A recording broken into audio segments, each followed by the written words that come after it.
Bonjour à tous, aujourd'hui nous sommes sur les jardins de Daphné à Redisheim, projet que Famille Solidaire livrera d'ici 6 semaines à La Palib, dans le cadre du partenariat qui a été signé il y a maintenant 2 ans. Aujourd'hui je vous propose de visiter l'appartement et simplement de comprendre un petit peu mieux ce que nous faisons dans les appartements de Famille Solidaire.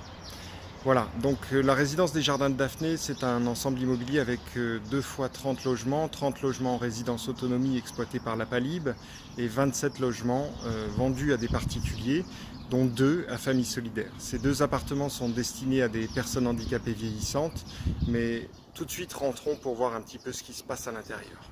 Allez, suivez-moi.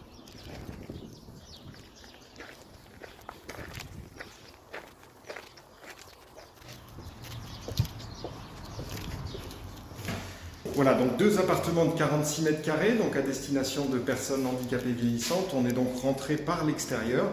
Comme vous pouvez le voir, l'extérieur est aménagé donc avec une petite terrasse donc pour des personnes à mobilité réduite qui leur permettent donc d'accéder l'été à un petit espace de convivialité, un petit espace engazonné.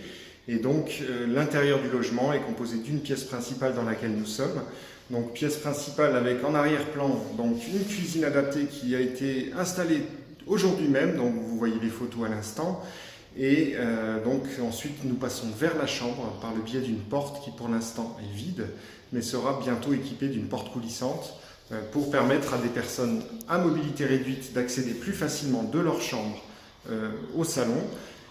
On rentre dans la partie nuit. Donc dans la partie nuit, vous pouvez voir au plafond donc, ces rails qui permettront donc à des personnes d'être transportées entre le lit et le fauteuil roulant ou entre le lit et la salle de bain qui est derrière. Alors évidemment, vous voyez la salle de bain. L'objectif est de faire des aménagements menuisés pour que ça soit vraiment au confort du jour, qu'on ne voit pas la notion de handicap et que les personnes soient le moins stigmatisées possible. Donc ce rail permettra non seulement à la personne d'être transportée dans des conditions beaucoup plus dignes, mais aussi aux auxiliaires de vie de ne pas se casser le dos lors de ces transferts. Autre particularité de la salle de bain, donc on va y rentrer tout de suite, c'est une salle de bain assez traditionnelle avec une douche en siphon de sol.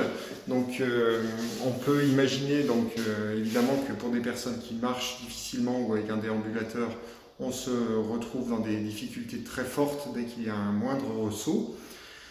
L'ensemble de l'appartement est équipé de sols connectés, donc sous le linoléum que vous voyez en dessous, il y a un petit filament dans lequel circule un courant électrique et qui permettra de détecter les chutes, de détecter les comportements de vie inhabituels, par exemple des volets qui ne s'ouvrent pas à la bonne heure, par exemple aussi une chute, puisque le revêtement de sol détecte les matières organiques et donc quand vous êtes debout, il détecte 2 petites traces, vos pieds, mais quand la personne tombe, il détecte une masse et permet d'envoyer un signal vers la gérante animatrice de la résidence, mais aussi potentiellement vers les aidants familiaux, vers le SAMU, vers le médecin généraliste et vers tous les relais de proximité qu'on peut mobiliser.